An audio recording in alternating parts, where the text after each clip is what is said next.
রাত 12টায় হুটহাট আসা একটা মিটিং মেল। ক্যালেন্ডার এতটাই ভরার যে চিন্তা করার ফাঁক নেই। শরীর মানিয়ে নিচ্ছে ঠিকই, কম ঘুম, তাড়াহুড়ো করে খাওয়া, দীর্ঘ কর্মঘণ্টা। উৎপাদনশীলতা বাড়ছে প্রমোশনও। তারপর যে কাজ এক সময় অর্থপূর্ণ মনে হতো তা ধীরে ধীরে যান্ত্রিক হয়ে ওঠে, প্রেরণা ক্ষয়ে যায়, ক্লান্তি এমন গভীরে গিয়ে বসে যেখানে বিশ্রাম পৌঁছাতে পারে না। এভাবেই বার্ন আউট আসে। কর্পোরেট বার্ন আউট আর প্রতিযোগিতা, এই দুইয়ের মাঝখানে হারিয়ে যেতে থাকে মানুষের সত্তা। আজ থেকে 2500 বছরেরও আগে এক মানুষ এই দুই চরম পথ ছেড়ে অন্য এক পথের সন্ধান করেছিলেন। তিনি হলেন গৌতম বুদ্ধ। আর তার আবিষ্কৃত সেই পথ, মধ্যমার্গ বা মঞ্জিমা প্রতিপদা, আজ এত বছর পর হয়ে আছে প্রাসঙ্গিক। বুদ্ধত্ব লাভের আগে তার নিজের জীবনটাই ছিল চরম এক যাত্রা। রাজকীয় বিলাসিতার মধ্যে বেড়ে ওঠা, আরাম, ভোগ, স্বাচ্ছন্দ্য সবই তিনি যাপন করেছিলেন, কিন্তু সত্যের সন্ধান পাননি। এরপর তিনি ছুটে গেলেন বিপরীত প্রান্তে, কঠোর তপস্যায়। খাদ্য, ঘুম, আরাম সবকিছু ছেড়ে নিজেকে বঞ্চিত করলেন। সেটিও ব্যর্থ হলো। অবশেষে তিনি উপলব্ধি করলেন এই দুই চরম পথই ভ্রান্ত। ভোগ মনকে আচ্ছন্ন করে, আর অতি দমন শরীর মনকে দুর্বল করে। কোনোটি সত্যের দিকে নিয়ে যায় না। তখনই তিনি বেছে নিলেন তৃতীয় এক পথ।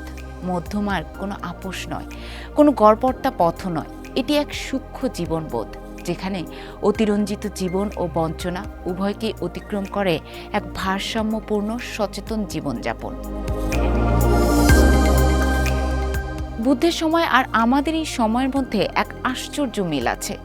আজকের কর্পোরেট জীবনও দাঁড়িয়ে আছে দুই দিকের দুই চরম পথের ওপর। একদিকে আছে ভোগের সংস্কৃতি, উচ্চ বেতন, বিলাসিতা, কর্পোরেট সুবিধা, সাফল্যের উত্তেজনা। অন্যদিকে আছে আধুনিক রূপে আত্মনিগ্রহ, যা আমরা আজ হাসল কালচার নামে চিনি। দীর্ঘ কর্মঘণ্টা, অবিরাম চাপ, ব্যক্তিগত জীবনের ত্যাগ, এগুলো যেন সাফল্যের অপরিহার্য শর্ত। ফলত একজন কর্মী এই দুই প্রান্তের মধ্যে দোল খেতে থাকে। অতিরিক্ত কাজ করে ক্লান্ত হয়ে পড়ে, আবার সেই ক্লান্তি ঢাকতে ভোগের আশ্রয় নেয়। এই চক্র কখনোই ভাঙে না, যা জন্ম দেয় বার্ন আউটের। আমরা প্রায় বলি বার্ন আউট মানে অতিরিক্ত কাজের চাপ, কিন্তু আসলে এটি তার চেয়েও গভীর কিছু।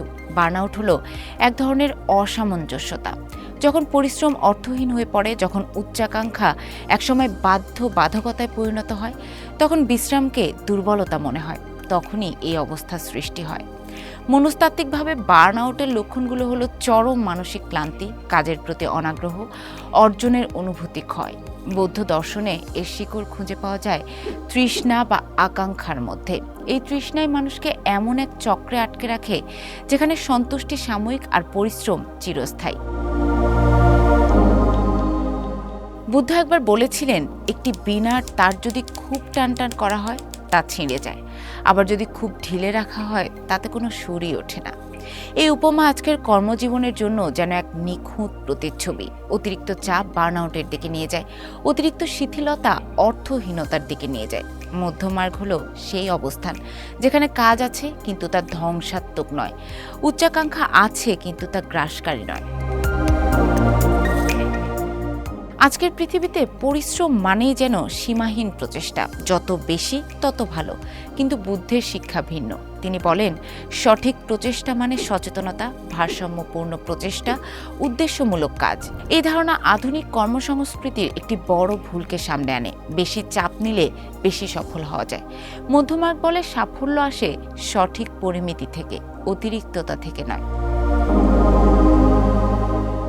যদি মধ্যমার্গ এত যুক্তিসঙ্গত হয়, তবে তা অনুসরণ করা এত কঠিন কেন? কারণ আমাদের সমাজ ও কর্মপরিবেশ চরমতাকেই পুরস্কৃত করে। দীর্ঘ কর্মঘণ্টা মানে নিষ্ঠা, বিশ্রাম মানে অলসতা, না বলা মানে অনাগ্রহ।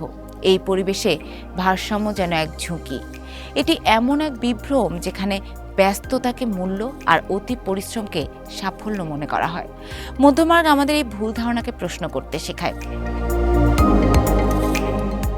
আজকের এই ক্লান্ত, বিভ্রান্ত, অতিরিক্ত চাপের পৃথিবীতে মধ্যমার্গ কোনো প্রাচীন দর্শন নয়, এটি প্রয়োজনে রূপ নিয়েছে, যা হয়তো তাৎক্ষণিক সাফল্যের প্রতিশ্রুতি দেয় না, কিন্তু দীর্ঘস্থায়ী স্থিতি দেয়। এই প্রতিযোগিতামূলক পৃথিবী হয়তো আর চরমতা থেকে সহজে সরে আসবে না, কিন্তু একজন ব্যক্তি তার নিজের অবস্থান বদলাতে পারে, সিদ্ধান্ত নিতে পারে, তার জীবনকে অতিরিক্ত টান টান করে ভেঙে ফেলবে না, আবার ঢিলে করে অর্থহীনও করে তুলবে না। সে বেছে নিতে পারে ভারসাম্যকে, আর সেই বেছে নেওয়ার মধ্যেই লুকিয়ে আছে এক নীরব বিপ্লব। কারণ বার্নআউট কেবল ব্যক্তিগত ব্যর্থতা নয়, এটি এক সংস্কৃতির ফল, যে সংস্কৃতি ভুলে গেছে তার মৌলিক সত্য। জীবনকে যত সহজ করে দেখা যায়, জীবন ততই সুন্দর হয়ে ওঠে। আপনি আপনার জীবনকে কতটা সহজ বা কতটা কঠিন করে দেখেন, জানাতে পারেন আমাদের মন্তব্যের ঘরে। সকলকে বুদ্ধ পূর্ণিমার শুভেচ্ছা।